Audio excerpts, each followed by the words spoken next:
예배인가 소비인가? 시편 145편 1절.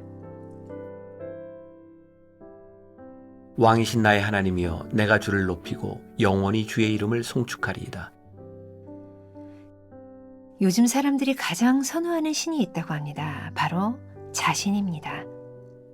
미국의 대통령이었던 토머스 제퍼슨이 성경 2권을 주문했습니다. 복음서를 펴서 예수님에 관한 구절 가운데 마음에 들지 않는 구절을 면도칼로 일일이 도려냈습니다. 그랬더니 원문의 10% 정도가 남았습니다.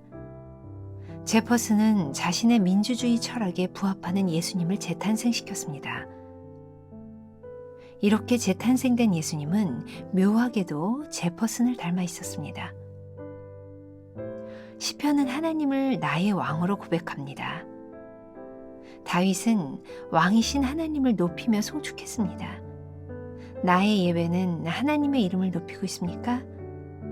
하나님의 이름을 송축하고 있습니까?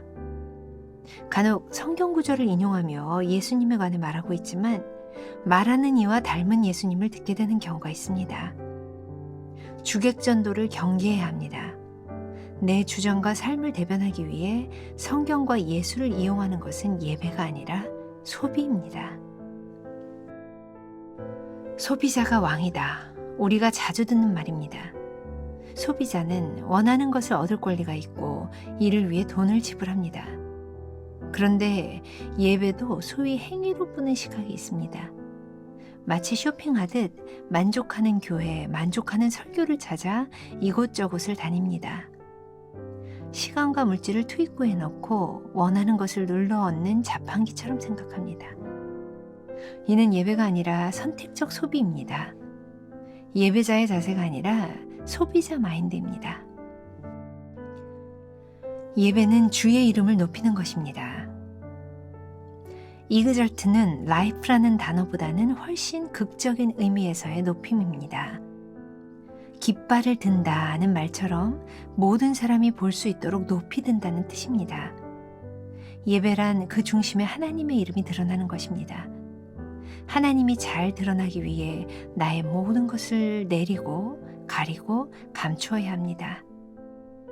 나의 의도와 욕망을 비우고 온전히 하나님의 뜻이 드러나야 합니다.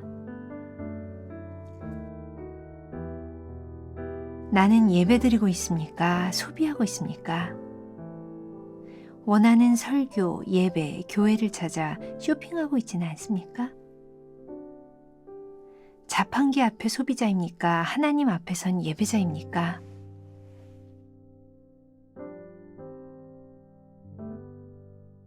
오늘은 2월 28일입니다. 계속해서 예배에 대한 말씀을 나누고 있죠. 오늘은 굉장히 좀 특별한 주제, 우리가 드리는 예배가 예배인가 소비인가, 이것을 구별할 수 있으면 참된 예배가 무엇인지를 우리들이 구별할 수 있을 것 같습니다. 요즘 우리들이 살아가고 있는 이 시대를 가리켜서 절대적인 기준이 사라진 시대라고 말합니다. 자, 모든 것을 다 상대화시켜버리는. 근데 성경은 우리들에게 아주 분명하게 이야기하고 있습니다. 명확한 기준점이 있다. 그게 뭐냐면 하나님이시죠. 우리가 하나님을 믿는다고 하는 것은 이 명확한 기준점 위에 서 있다는 고백입니다. 오늘 예배인가 소배인가라는 이 제목으로 말씀을 나누면서 우리의 기준이 무엇인지를 분명히 점검하면 좋겠습니다. 자, 첫 번째, 요즘 사람들이 가장 선호하는 신이 있다고 합니다. 바로 자신입니다. 흥미로운 이야기죠. 가장 신뢰하는 것, 가장 믿는 것, 그게 자신이다. 여러분, 온전하지 못한 우리 인간들이 자신을 믿으면 우리의 기준점이 늘 흐트러질 수밖에 없어요. 불완전한 우리의 기분, 상황에 따라서 언제든지 흩어질 수밖에 없는 것이죠. 그리고 하나님의 말씀을, 하나님을 우리들이 예배하는 데 있어서도 기준이 자신이 되면 자기가 원하는 것을 기뻐하고 원하는 것을 예배할 수밖에 없어요. 하나님은 하나님을 예배하라고 말씀하시니 우리의 호와 불호와 연결되는 것이 아니겠죠. 여러분들 책에 보면 미국의 대통령이었던 토마스 제퍼슨에 대한 이야기가 나오죠. 굉장히 훌륭한 사람입니다. 그는 성경을 가지고 하나님의 나라를 꿈꾸던 사람이었고 그는 그 복음서를 펴서 예수님이 원하는 나라는 무엇일까를 생각하면서 이렇게 나라를 경영하려고 했죠. 그리고 복음서 중에 자기가 원하지 않는 것들을 다 제거하고 나니까 여러분들 책에 보면 원문의 10%밖에 남지 않았다. 흥미로운 것이죠. 그가 복음주의적인 민주주의를 꿈꿨는데 가만히 보니까 자기의 민주주의에 부합하는 예수님 상을 만들어 놓은 것이죠. 묘하게도 제퍼슨이 생각하는 예수님은 제퍼슨을 닮아 있었다는 거예요. 자, 우리들은 신앙생활하고 하나님을 예배하는데 우리가 하나님을 닮아가고 있는지, 하나님이 우리를 닮아가고 있는지, 기준점이 어디인가? 하나님이 기준이 되면 우리는 하나님을 닮아가는데 내가 기준이 되면 어느 날 보니 하나님이 나와 같은 존재가 되어버리죠. 이게 뭐예요? 우상이 되는 거죠. 여러분들에게 책을 하나 소개해드리고 싶은 게 있어요. 리처드 스턴스의 구멍난 복음이라는 책이 있습니다. 월드비전의 회장이었던 이 리처드 스턴스가 구멍난 복음이라는 책을 썼는데 꽤 오래됐는데 제가 굉장히 인상적으로 보았던 거예요. 구멍난 복음. 사람들이 원치 않는 복음을 다 도려내면 복음은 구멍날 수밖에 없는 거죠. 우리가 복음을 믿고 복음을 따르는 것은 그 복음을 지키려고 하는 것이지 우리들이 원치 않는 부분을 다 덜어내는 것은 아니에요. 자, 제가 몇 년 전에 설교할 때 썼던 원고 중에 일부분인데 한번 읽어드리려고 합니다. 들어보세요. 우리들이 믿는 하나님과의 관계 속에서 우리는 나를 믿는가 하나님을 믿는가 이 이야기를 들으며 우리들의 오랜 고민이 해결되는 듯합니다. 짧은 한국 기독교 역사를 통해서 우리가 경험한 한국 교회의 이념적 대립의 원인을 알 듯합니다.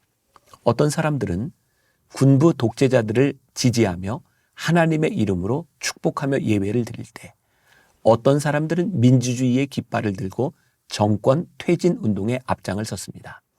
어떤 크리스찬들은 물질의 축복과 신유의 역사를 경험할 때 하나님의 구원이 임한 것이라고 설교하고 어떤 사람들은 가난한 자의 편에서 자신이 가지고 있는 부를 나눌 때 하나님의 나라가 임하는 구원이라고 말을 합니다. 지독하게 인종차별을 자행하며 교회의 부흥을 이뤘던 미국 남부의 바이블 벨트에 거하는 크리스천과 노예를 해방해야 한다는 북부의 크리스천들이 첨예하게 대립하며 전쟁을 벌이기도 했습니다. 놀라운 사실은 서로 총칼로 죽이는 치열한 전쟁터에서 모두가 하나님을 예배하고 있었다는 사실입니다. 이제 한국교회에서도 다른 얼굴의 치열한 대립으로 서로를 비난하고 있습니다. 소위 말하는 대형 교회들을 가리켜 만모니즘에 함몰된 타락한 교회의 모습이라고 비난하는 사람들이 있는 반면 자립하기에도 버거운 작은 교회를 향해서는 목회에 실패한 단면을 보여준다고 말을 합니다. 어떤 이들은 하나님의 일을 위해 자신이 가진 모든 부와 명예를 버리고 사명의 길을 떠나는 것이 진정한 제자의 삶이라고 말을 하고 어떤 사람은 자신에게 주어진 부와 명예, 지위를 통해 하나님이 일하시는 통로가 될 수 있다고 말을 합니다. 어떤 사람들은 동성연애와 같은 비성경적인 것들을 뿌리 뽑아야 할 악이라고 말하고 어떤 사람들은 그런 사람도 사랑해야 한다고 주장합니다. 이렇게 대립되는 크리스천들의 논리를 들려면 한이 없을 것 같습니다.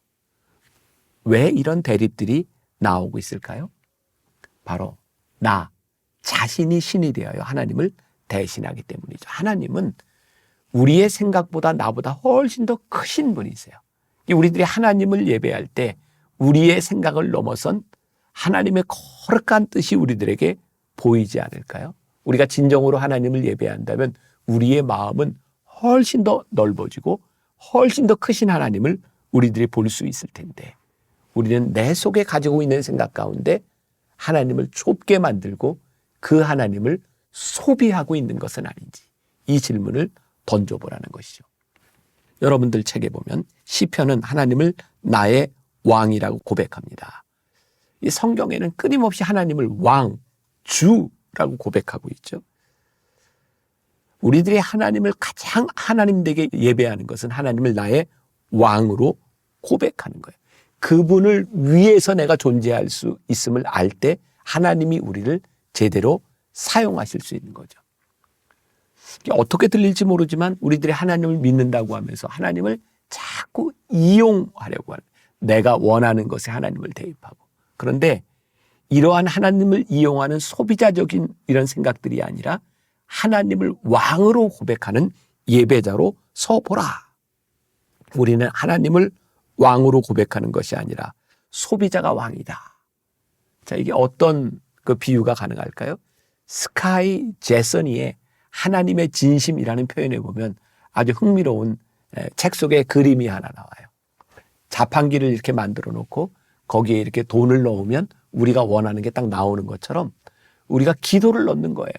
우리가 원하는, 우리들의 모든 원하는 우리의 욕망들을 기도로 집어넣고 우리는 자판기에서 꺼내는 것처럼 그것을 원할 때 우리는 소비적인 하나님을 믿고 있어요. 우리가 하나님을 믿을 때 우리들이 원하는 것을 이루어야 될까요? 아니면 하나님이 원하시는 인생으로 우리가 바뀌어져야 될까요? 우리가 원하는 것만을 자꾸 얻어내려고 할 때 우리는 소비적인 그런 예배를 드리고 있는 것이고, 하나님을 예배하며 우리들이 하나님을 닮아가려고 할 때 우리는 진정 예배자로 서게 되는 거죠. 한번 생각해 보세요. 교회가 하나님이 원하는 모습으로 바뀌어져야 되는가? 우리 공동체가 원하는 것만을 하나님이 들어주셔야 되는가? 오늘날 교회를 보면서 세속적이라고 이야기를 하고, 오늘날 교회를 보면서 기복적이라고 이야기를 하고, 교회가 타락했다고 말하는 것 중에 하나는 우리들이 하나님을 예배하고 있는데 우리가 하나님을 닮아가려고 하지 않는 것이죠. 오늘 여러분들에게 도전을 드리고 싶어요. 저에게도 마찬가지. 우리는 하나님을 예배하며 하나님을 닮아가고 있는가? 그분은 우리의 왕이시라고 우리들이 고백하고 있는가? 마지막 문단에 예배는 주의 이름을 높이는 것입니다. 여기서 높인다는 영어에는 exalt. 저는 미국 잠깐 있었지만 찬양할 때 exalt, exaltation 이런 말을 할 때 이건 우리가 어떻게 표현할 수 있을까? 하나님을 높인다. lift, 하나님을 exalt, 하나님께 영광을 돌린다. 이 말은 깃발을 든다. 이런 표현을 가지고 있는 것이죠. 우리들이 깃발을 들고 하나님을 찬양한다. 하나님을 높인다. 근데 우리는 예배 가운데 하나님을 높이려고 하지 않을 때가 많이 있는 거죠. 자, 다시 복음 앞에 이 찬양을 보면 처음에 이런 가사가 있어요. 많은 이들 말하고 많은 이들 노래는 하지만 정작 가지 않는 길. 두려운 생각보다 많이 힘들고 험한 길보단 그저 말로만 가려기에 점점 멀어져만 가네. 내게 생명 주었던 그 길 점점 이용하려 하네. 내게 사랑 주었던 그 길. 다시 복음 앞에 내 영혼 선에 주님 만난 그때 나 다시 돌아가 주님께 예배 드리며 다시 십자가의 길 걸으리. 기도하겠습니다. 우리는 하나님을 예배하고 있습니까? 하나님을 소비하고 있습니까? 다시 복음 앞에서 다시 그 길을 가게 하여 주옵소서. 십자가의 길을 가게 하여 주옵시고 하나님 원하시는 하나님의 형상을 닮아가는 우리 예배자들이 되게 하여 주옵소서. 예수님의 이름으로 기도했습니다. 아멘.